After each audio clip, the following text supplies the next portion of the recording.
With the 7th pick in the 2009 NBA Draft, the Golden State Warriors select Stephen Curry from Davidson College.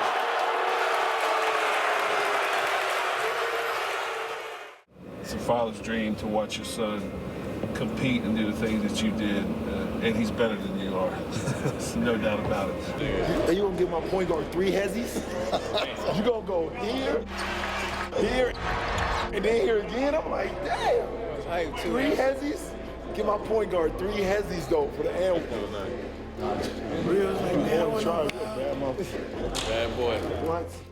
Stephen A., you okay with KG putting Curry and MJ in the same sentence? Skip Bayless, Molly Gurm, let me say this. Yes, I am. Ooh, really? Yes, I am. And Steph Curry, I'm going to say it right here on the airwaves right now.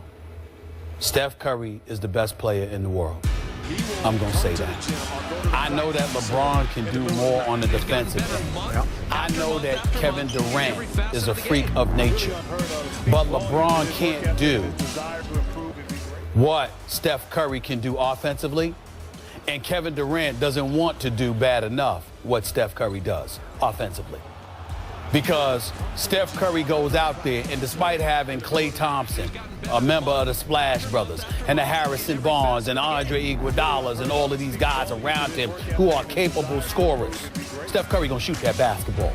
And you know how you know what the ultimate testament to his greatness is? He can shoot as much as he wants, and nobody has a thing to say.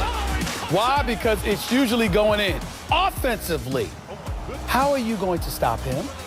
This dude literally walks past half court, and you are shivering and shaking in your proverbial boots because this brother can pull up from 40 the way some people can pull up from 10 feet away from the basket. He is that lethal of a marksman. I'm going to say it again. He is the greatest shooter I have ever seen in my life. I have never seen anybody. I'm talking about Larry Bird. I'm talking about somebody most of y'all don't know.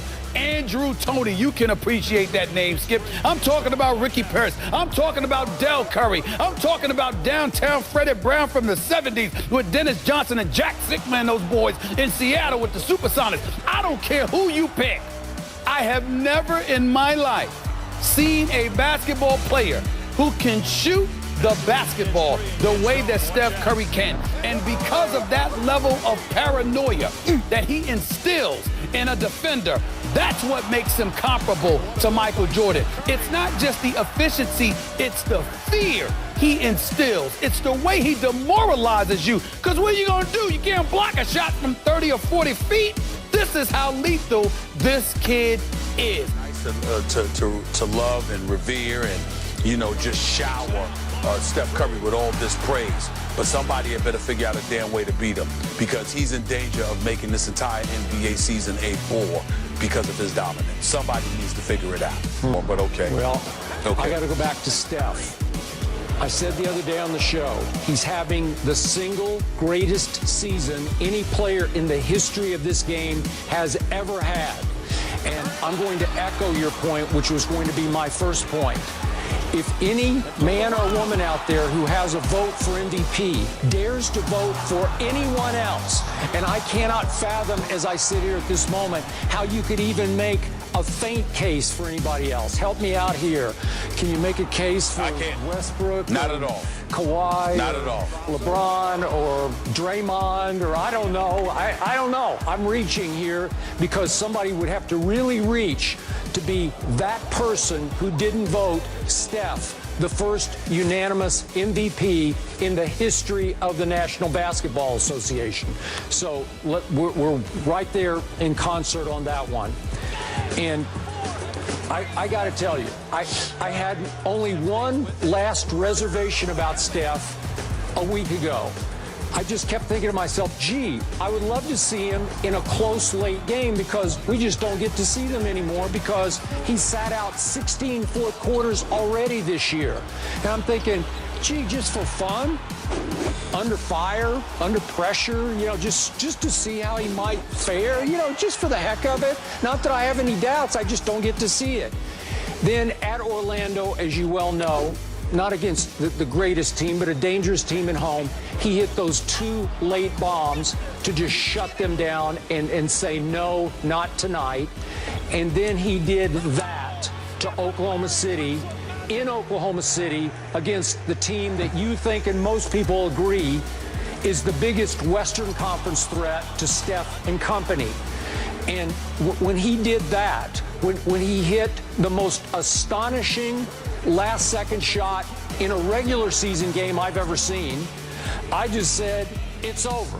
That's it. I don't want to hear any more talk about MVP or greatest single season ever. This is it. He clinched that this early. We still have, like, what, almost a third of the season to go here, 30% anyway of the season to go. And that's all over because he was so sensational in a fourth quarter that he, if possible, Steph Curry outdid himself last night. He once again did something I didn't think I'd ever see. And then in the final 5 minutes of the third quarter, Steph Curry scored 21 points in 5 minutes. I didn't think that was humanly possible. But he scored 14 of those points in the final minute and 53 seconds.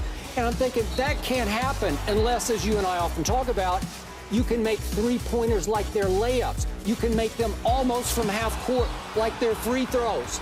And that's what he did. He made his last 4 threes in the final 153. Want the distances from 25 feet, 30 feet, 29 feet, and 30 feet. And for those who don't get it, the line's about 24 feet. So that the last couple, he's shooting them 6 feet beyond the arc. Well, when you say he's pulled up from 30, it's way out there. You know how far it is, and he's just like they're effortless, and they are swishing. There are no doubts about these shots. And I just sat back and said, I've never seen that before. And then it got brought up on the Warriors telecast how the slender kid from a little high school in private school in Charlotte did not get a D1 scholarship offer, and now he is revolutionizing the game of basketball. I'm sorry, today he has run me yet again out of superlatives. Well, like I said, he's the best player on the planet right now. Over these first 20 games, he's the best player on the planet. I mean, it's just that. Think about that. And he is revolutionizing the game of basketball because for so long, due to Air Jordan, and then, you know, Kobe, and then LeBron with D. Wade and these boys. You know, you look at the guys and their athleticism, and you just said to yourself, you're looking for an aerial assault to rival the ages because Michael Jordan had you thinking about Julius Erving, who had you thinking about Connie Hawkins or vice versa, and you looked at stuff like that, and that's what you saw. There is simply no way to stop this young brother right here. It is special beyond measure. And not only that, keep in mind that his father, people don't realize this, and it was beautiful to see Del Curry honored last night because he deserved it. Your all-time score leader in you know, Charlotte history. His son doesn't need the picks and the screens. He can boogie on you with his own handle. He can create his own shot off the dribble.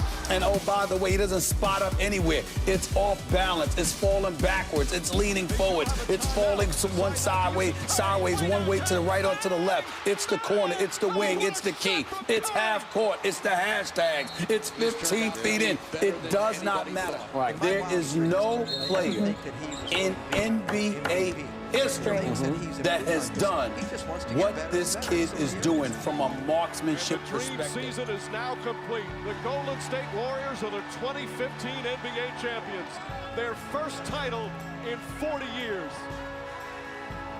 I don't think I've reached my ceiling. I always feel like I can get better. Yeah, I still feel the same way on the court now like when I was a kid.